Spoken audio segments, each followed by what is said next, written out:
Today in our 2015 Honda Odyssey, you're going to be taking a look at, I'm going to show you how to install the Etrailer.com Class 3 trailer hitch receiver, part number E98862. This is what our hitch looks like when it's installed. You can see the cross tube is visible, but it's a round tube design, so it's going to fit nicely with the contour of the vehicle.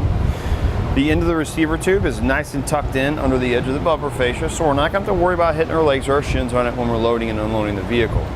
One thing I really like about this hitch is the finish. Etrailer has done a great job with it. It's going to have a triple coated carbide black powder coat finish, so it's really going to work well in resisting rust and corrosion. This hitch is going to be a Class 3 hitch. It's going to be 2" by 2".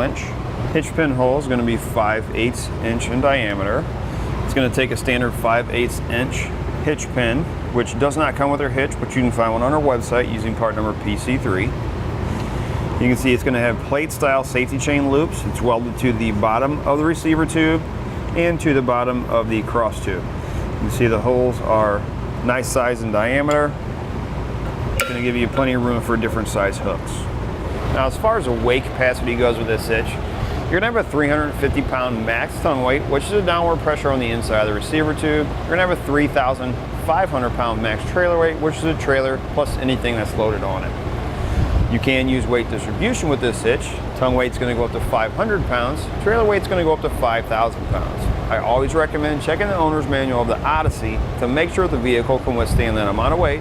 You want to pick the lowest number between the vehicle and the hitch. As far as the installation goes with this hitch, it is a very simple installation. One thing I do recommend is make sure you clean out the weld nuts that are in the frame rails very well before trying to put your hardware in.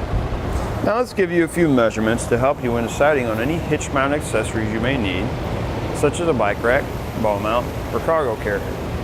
From the hitch pin hole to the outermost part of the bumper, it's going to be about 4.5 inches. From the ground to the top innermost part of the receiver tube is about 13 inches. Now let me show you how to get this installed.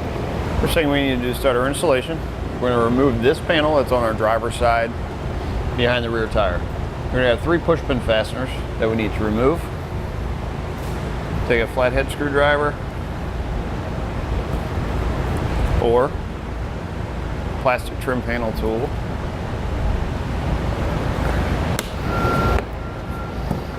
You want to make sure that the base comes out with it.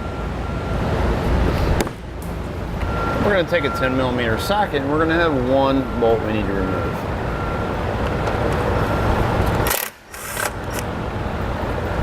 Just to the outside or toward the outside of the vehicle, you'll notice the Phillips head screw. You need to also remove that.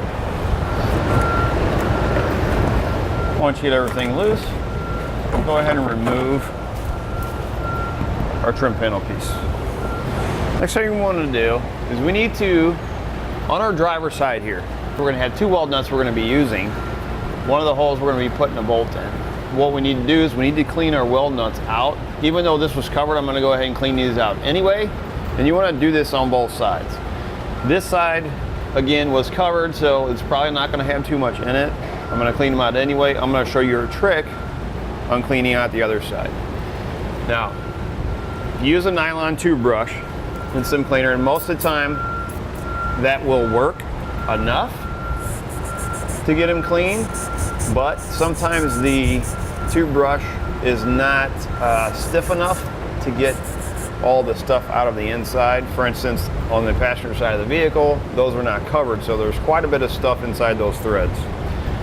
Anyway, once we get the threads cleaned out on one side, you take your bolt or your hardware, thread it up in there. You just want to make sure you can thread it in there by hand.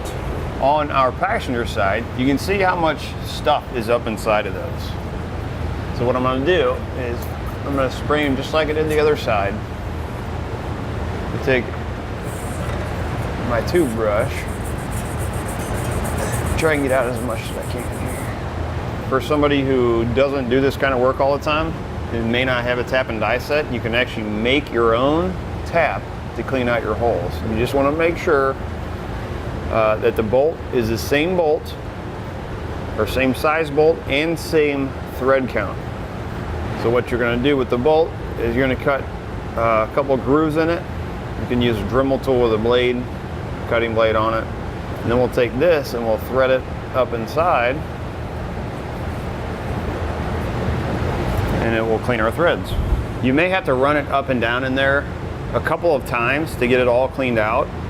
Once it's cleaned out, take one of your bolts from your hardware kit and you should be able to thread it in with your fingers. Next, you're going to have one carriage bolt in your kit. It's going to look like this. You're going to have a spacer block and you're going to have a wire. It's a pull wire. It's going to have a spring end on it. On our driver's side, you have your 2 weld nuts. You're going to have an open hole. We're actually going to be pulling it through this hole. So we're going to send our spacer block and our bolt right up through this hole and come out of this one. How we do that is you take your pull wire, spring end, go through the hole you want to pull it out of. Go like that. Spacer block first. Go ahead and push it up there. And we'll take our carriage bolt, thread it on, push it up through the hole, and just pull it down like that. We'll go ahead and leave the wire attached for now. Next thing we're going to do is we're going to have 4 bolts that are going to go into the weld nuts that we cleaned out. They're going to look like this. You're going to have 4 conical tooth washers. You want to make sure that the teeth are going to be facing the hitch. You want this flat part to be against the head of the bolt. Next, we'll put our hitch in place. We're going to take the passenger side. We're going to guide it right up over top the exhaust like that. We're just going to let our exhaust hold it. Come over to our driver's side. We're going to take our pull wire, go into the corresponding hole, which is going to be the very back hole on driver's side, because remember we're going to have 3 over here. And then we'll go ahead and put in one of our bolts with our washers on it. That'll hold our hitch on that side. Now we'll go ahead and put one on our passenger side. That'll help hold our hitch up while we put our remaining hardware in. We'll remove our pull wire and we'll add a flange nut. Now if you notice, this moves here. You can either take your finger and put a pressure on the bolt, or you can take a flathead screwdriver and push on it. Either way, this will help get this on a little bit easier. Like that. And we'll take a 19mm socket and tighten everything up. And the last thing we need to do is torque everything to the specifications and the instructions. We're ready to go. That'll do it for a look at an installation on the Etrailer.com Class 3 trailer hitch receiver, part number E98862 on our 2015 Honda Odyssey.